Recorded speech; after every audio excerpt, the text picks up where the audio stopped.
Hello, this is Keith Lamont. I'm working on AI War 2. I actually not so much trying to work on it today as to do a tutorial on how to mod the game.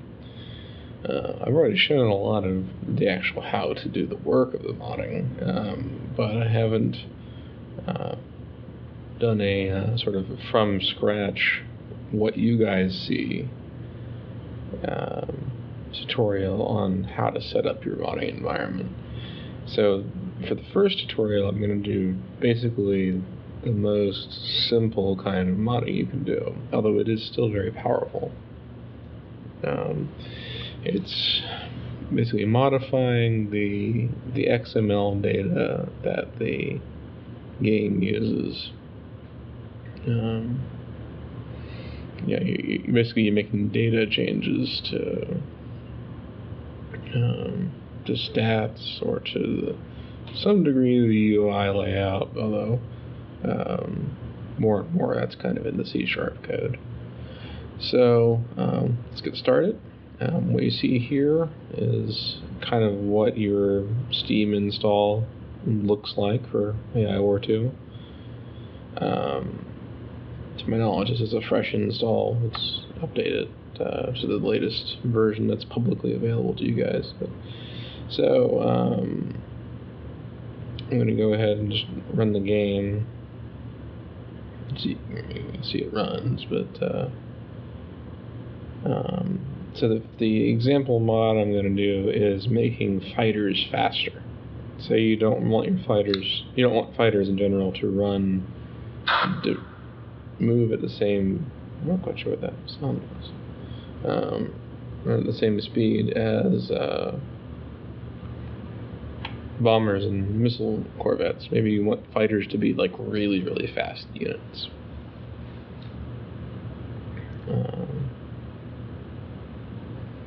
So I'll show you how to do that.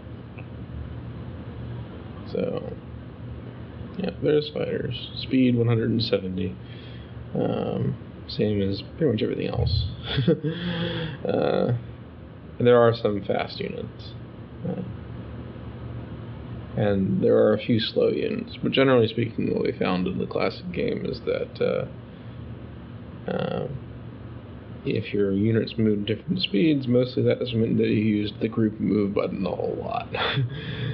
So I think it's better to have a smaller number of distinct speeds, and for a unit to go faster, if that's part of what the point of the unit is, and for a unit to go slower, if that's just part of the idea.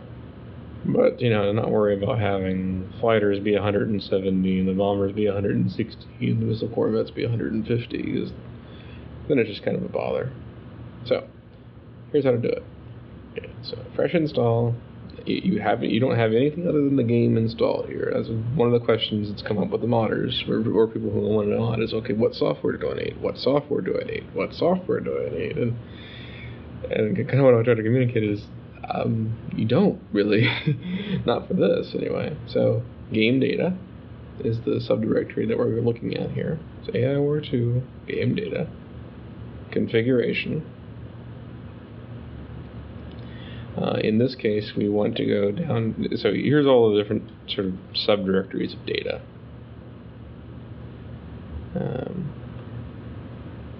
So we're going to go to game entity, which is just the internal name for ship or wormhole or resource spot.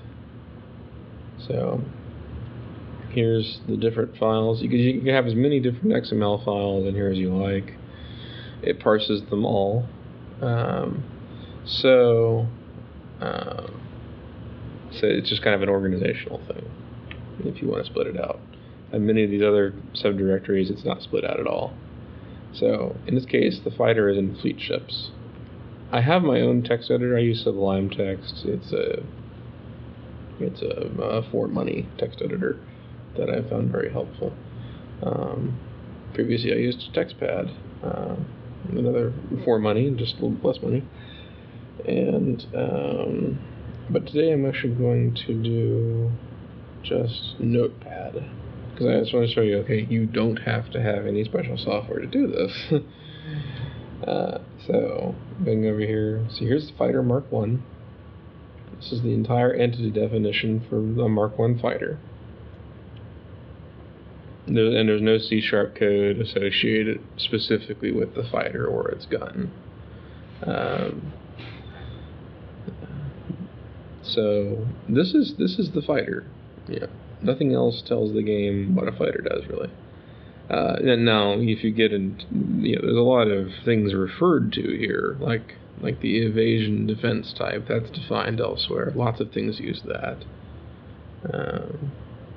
The durability, the fuel cost, the power cost, the metal cost, the granularity, which just means how many, are we talking about a low cap ship with just a few that you can have, or a high cap ship with like 400 or whatever, and the speed, that kind of thing.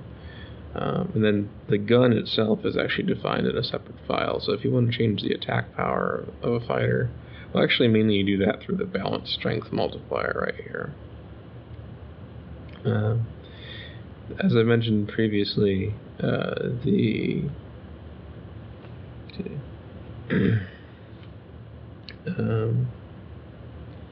actual stats, like the attack power and the hit points and all that, are computed by a formula based on these things.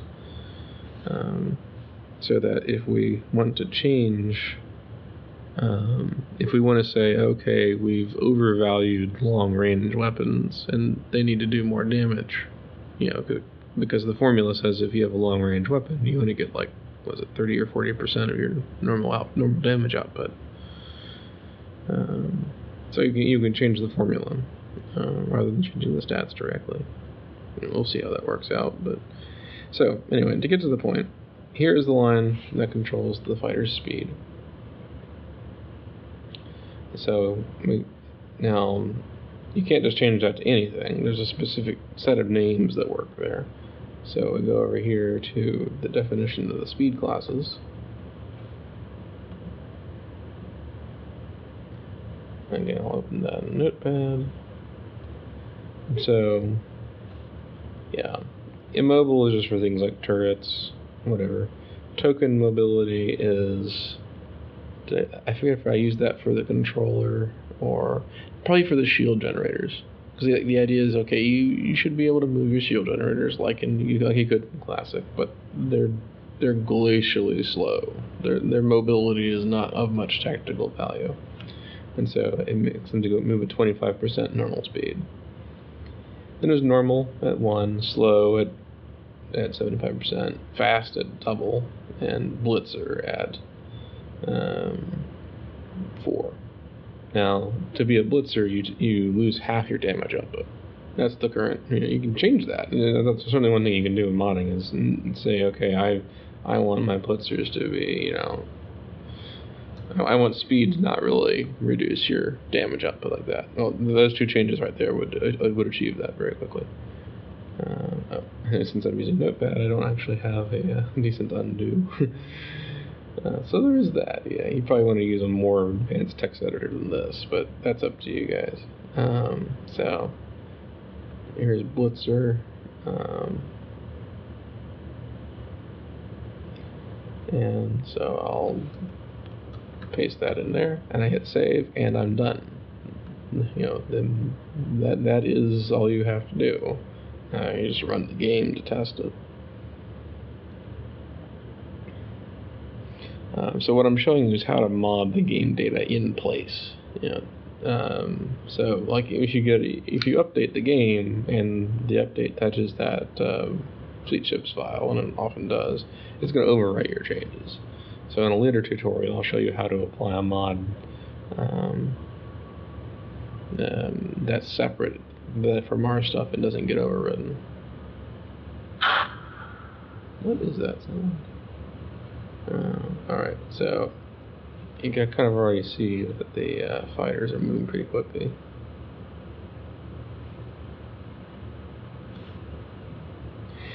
I don't know what's going on with this scrolling thing. In my testing, I usually use a different scroll.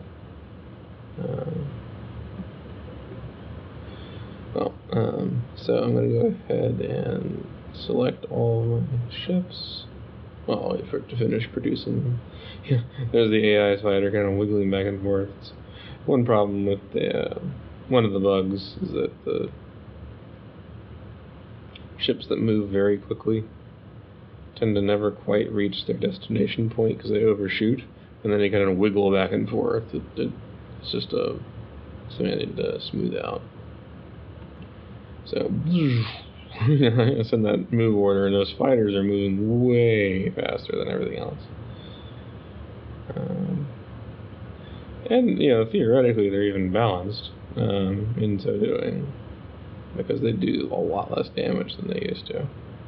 I mean, the fighters moving out by themselves unsupported. Well, it depends on what you're trying to do. Like, if you're trying to hunt bombers that are unshielded, that's fine. Because the fighters kill bombers very quickly, even with the 50% reduction in DPS.